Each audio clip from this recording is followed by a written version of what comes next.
Lebanese Fateh is one of those dishes that prove simple food can still be special. It's easy to make, cheap, vegetarian, packed with flavor, and it looks far more impressive than ingredients would suggest. So today I'm making Fateh at home and showing you why this humble dish deserves more attention. Welcome back to Nomadic Treats, where we bring the world into your kitchen. Today we're heading to Lebanon. And as usual, if you want to follow along, all the ingredients are in the description box below. I'm starting with 3/4 of dried chickpeas. These were soaked overnight, then boiled until tender. You can absolutely use canned chickpeas if you want to save time, but I personally prefer soaking and boiling them myself. Canned chickpeas are usually a bit too soft for this, and they also have that very specific canned taste. So for me, if I have the time, this is a better option. I'm also keeping a little of that chickpea cooking water because that will help bring the base together later. Now I'm taking 2 medium pita breads, splitting the 2 sides, then brushing them lightly with olive oil and toasting them until crisp and golden. You want them crunchy here because that contrast is the part of what makes Fateh so good.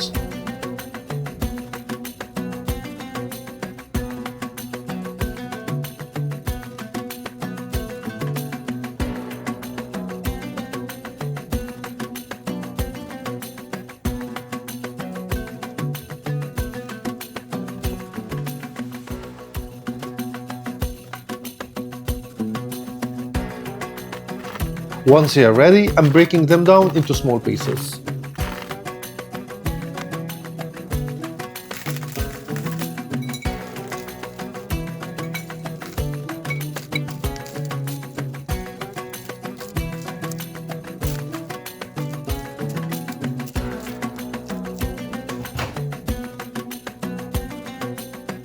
Now for the yogurt layer. One small tip before you start. If your yogurt has been sitting in the fridge, take it out a little earlier, so it's not ice cold when you use it.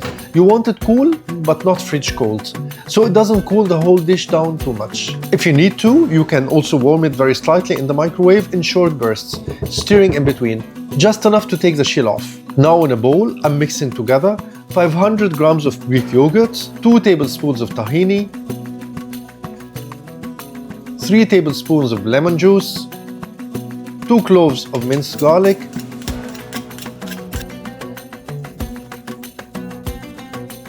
and salt to taste. This is what gives Fateh that creamy, tangy, slightly nutty flavor. It's simple, but it does a lot of work. Now I'm adding the broken toasted pita to the serving dish, along with the chickpeas and a little of that reserved cooking water.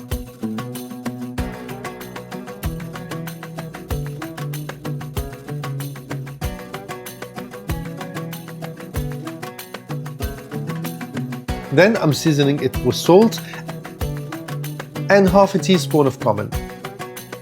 I'm mixing it gently, just enough to combine everything without turning into mush. This bottom layer should feel hearty and rustic.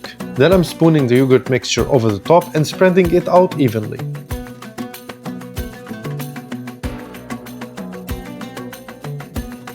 For the topping, I'm frying 3 tablespoons of slivered almonds in 2 tablespoons of olive oil until golden. And don't skip the oil on top. That glossy layer is part of what makes Fateh feel complete.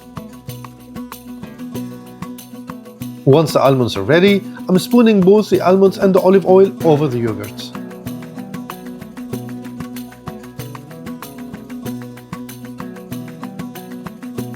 Then I'm finishing with half teaspoon of dried mint and half a teaspoon of sumac.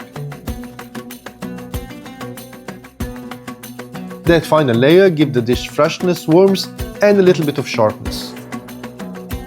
This is exactly the kind of dish that I love. Simple ingredients, very little complication, and a result that feels far greater than the effort involved.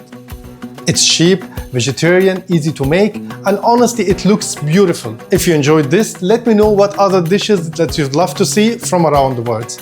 And thank you for watching.